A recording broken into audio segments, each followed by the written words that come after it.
নমস্কার বন্ধুরা, তোমাদের সকলকে স্বাগত জানাই আমার ইউটিউব চ্যানেল শুভ জ্ঞানে।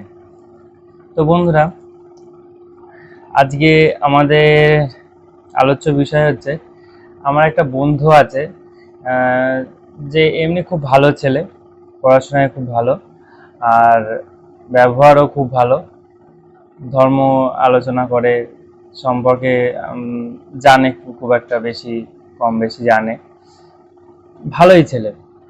কিন্তু ইদানিং সে এতটাই ডিপ্রেশনে চলে গিয়েছে, সে মাঝখানে আমাকে বলছিল যে ভাই, মনে হচ্ছে সংসার সবকিছু ছেড়ে দিয়ে সন্ন্যাস নিয়ে নি। তো এরকম অনেকেরই মনে হয় যে সবকিছু ছেড়ে টেড়ে দিয়ে হিমালয়ে চলে যায়। অনেকে ঠাট্টা ইয়ার্কি করে বলে, বা অনেকে ইয়ার্কি না করে সত্যি সত্যিই সন্ন্যাস নিয়েও নেয়। অনেক সময় তারা 4-5 বছর মঠে গিয়ে থেকে আসে, বা যাই হোক না কেন, মনের দিক দিয়ে এতটাই ভেঙে পড়ে যে সংসার ত্যাগ করে দেয় তারা। বিষয় হচ্ছে, সংসার ত্যাগ করা খারাপ বিষয় না, কিন্তু ত্যাগ করাও উচিত না। দুরকম ভাবে ভগবানকে পাওয়া যায়, এক কর্মযোগের দ্বারা আর এক ভক্তিযোগ বা সন্ন্যাস যোগের দ্বারা। ঠিক আছে? তো তুমি সন্ন্যাস যদি নিয়ে নাও, তার মানে কি হচ্ছে, তুমি সংসার ত্যাগ করে দিলে, সব মোহ মায়া ত্যাগ করে দিলে, দিয়ে তুমি ভগবানের কে পাওয়ার জন্য চলে গেলে, সন্ন্যাস নিয়ে নিজের মতন থাকলে। আর কর্মযোগের দ্বারা তুমি যদি ভগবানকে পেতে চাও, তাহলে তোমাকে সংসারের মধ্যে থাকতে হবে। দেখো, দুই দিকই ঠিক, কিন্তু আমি বলবো যে সন্ন্যাস নেওয়া উচিত না।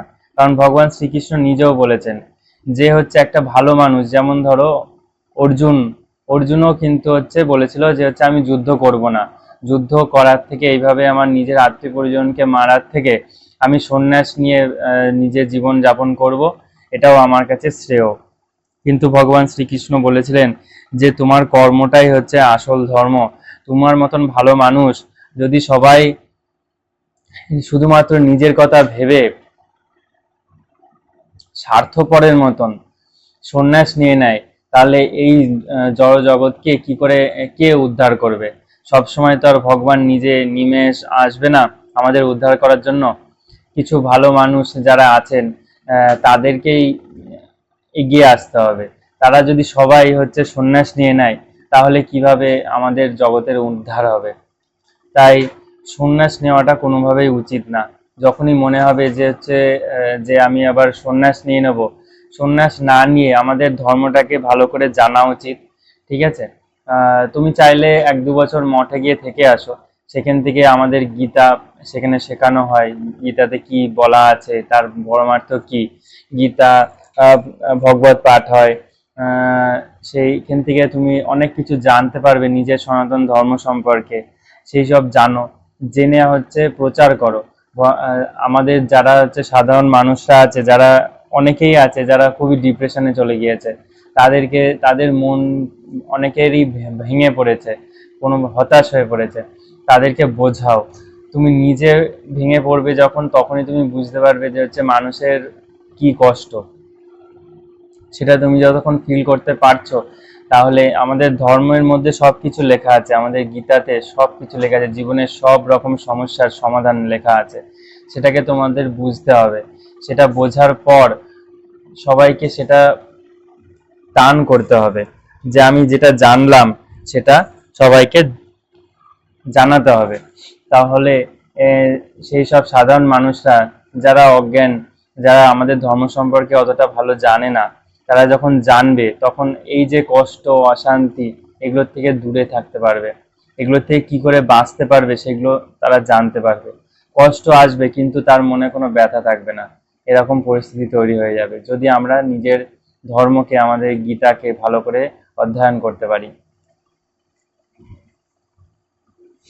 এবার দেখো, কর্মযোগের দ্বারাও কিন্তু ভগবানকে পাওয়াই যায়।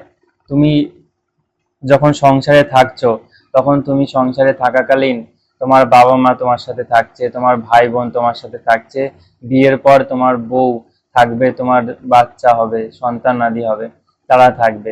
তুমি যাকে ইচ্ছা, তোমাদের সংসারের মধ্যে যাকে ইচ্ছা তাকে নিজে তাদের মধ্যে এ ভগবানকে দেখতে পারো। ভগবানকে দেখে মানে তাদেরকে নিজে ভগবান রূপে কল্পনা করতে পারো। কল্পনা করে তাকে হচ্ছে পূজনীয় ভাবে তাকে তার সেবা করতে পারো। যেমন ধরো হচ্ছে শাহরুখ খানের একটা সিনেমা আছে যে রাব নে বানা দি জোড়ি, সেখানে একটা গান আছে যে তুজমে রব দিখতা হে ইয়ারা মে ক্যা করু। তো হচ্ছে সেখানে সে নিজের প্রেমিকার মধ্যে রবকে দেখতে পাচ্ছে, ভগবানকে দেখতে পাচ্ছে। তাহলে তোমার যদি মনে হয় যে হচ্ছে তোমার যে বউ বা যাকে তুমি প্রেমিকা তোমার তার মধ্যে বা প্রেমিক তোমার তার মধ্যে তুমি ভগবানকে দেখতে পাচ্ছ, তাহলে তার প্রতি নিজেকে সমর্পণ করে দাও আর তাকে ভালোবাসো, তাকে ভগবান রূপে পূজ্য করো। ঠিক আছে, তাহলেই তুমি দেখবে তোমার উদ্ধার হয়ে যাচ্ছে। আর এইভাবেই আস্তে আস্তে তুমি যতটা ভালো তোমার হচ্ছে বাবা মাকে বাসছো, তোমার প্রেমিকাকে বাসছো, তোমার বউকে বাসছো, যাই হোক না কেন, যাকে তুমি নিজেকে যার মধ্যেই তুমি নিজের ভগবানকে দেখতে পাচ্ছ, সেইভাবে আস্তে আস্তে দেখবে তুমি জড়জগতে যত মানুষ আছে সবার মধ্যেই ভগবানকে আস্তে আস্তে দেখতে পারবে। সবার আগে দরকার নিজের মধ্যে ভগবানকে দেখা, নিজেকে ভালোবাসতে শেখা। নিজেকে ভালোবাসবে, আস্তে আস্তে নিজের আশেপাশের মানুষজনদেরকেও ভালোবাসা শুরু করতে পারবে। আর যারা হতাশ হয়ে পড়েছে তারা নিজেকে কোনো সময় ভালোবাসে না। তারা সবসময় ভাবে যে আমি এতটাই অধম যে হচ্ছে আমার দ্বারা কিছুই হবে না। তাহলে এরকম যখন হবে তখন হচ্ছে নিজেকেই তো ধিক্কার দিচ্ছে সে, তার মানে কি অ্যাকচুয়ালি সে হচ্ছে নিজেকে ভালোবাসছে না। তাহলে নিজেকে আগে ভালোবাসতে হবে, নিজেকে বুঝতে হবে যে হচ্ছে আমি সবকিছু করতে পারবো, আমার মধ্যে ভগবান আছে, ভগবান সবকিছু করতে পারে, তাহলে আমিও করতে পারবো। এটা তোমাদের জানতে হবে।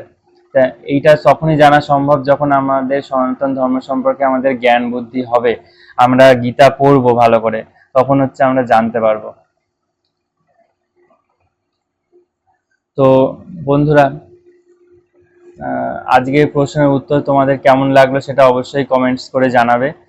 আর তোমাদের নিজেদের কোনো প্রশ্ন থাকলে সেটাও কমেন্টস করে জানাবে, তার উত্তর আমি অবশ্যই পরের ভিডিওতে দেব।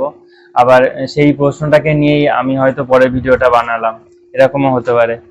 তো কেমন লাগলো সেটা অবশ্যই কমেন্টস করে জানাবে। আর ভিডিওটাকে লাইক করে দিও, পারলে শেয়ার করো। নমস্কার, বন্দে মাতরম, জয় হিন্দ।